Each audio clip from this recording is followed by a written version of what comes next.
Aba, si Senator Bato lumabas na sa lungga niya. Di ka natakot? Senator Bato? Bulaga.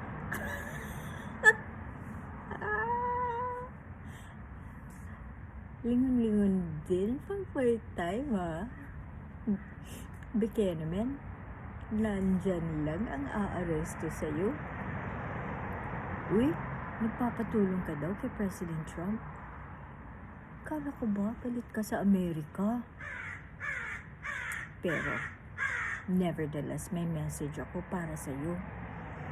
Kaya lang, bago ko bigay yung message, explain mo na ako sa'yo. Mukhang may hindi ka naiintindihan. Ginagamit mo kasi yung executive order ni President Trump tungkol sa ICC. Ngayon, pinalabas niya yun dahil sa nangyari kay Prime Minister Benjamin Netanyahu. Kasi close sila. Si Prime Minister Netanyahu at si Donald Trump ay close. Meron kasing arrest warrant si Prime Minister Netanyahu dahil sa nangyari nung inatake ng Hamas ang Israel. Pero wag mong ikumpara yun kay Rodrigo Duterte. Ano ka ba? First of all, ang diferensya, ang Israel has never, ever been a part of ICC. Ang Pilipinas naging partner ng ICC. Yan ang first difference.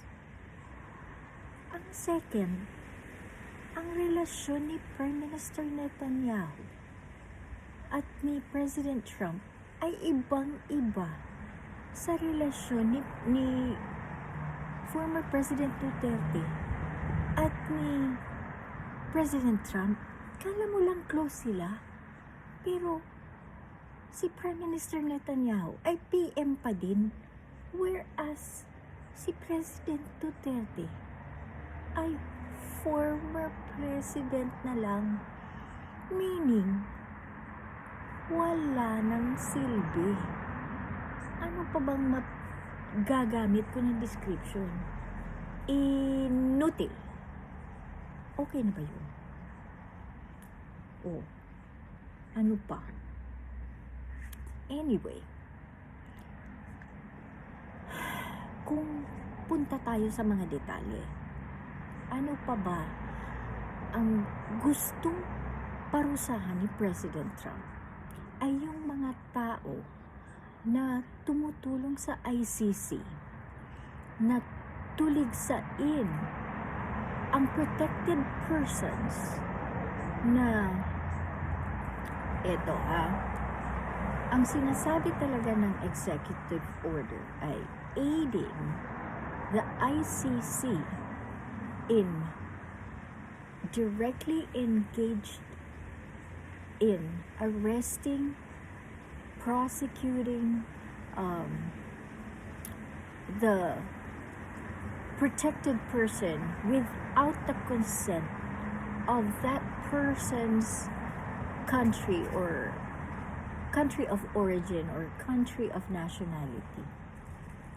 Kahit pa sabihin mo na protected person si Duterte, na ina-argue ko yan ha, pero kahit ba sabihin natin na protected person si Duterte, Senator Bato, I hate to break it to you, pero may consent ang country of nationality ni Duterte.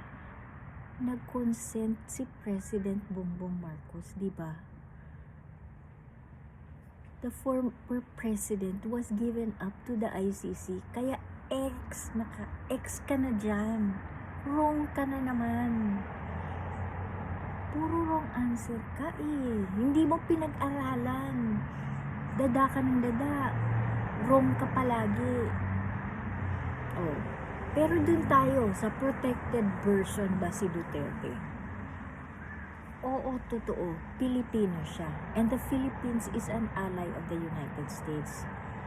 Pero, truly, alay ba si Duterte? Kahit Pilipino siya,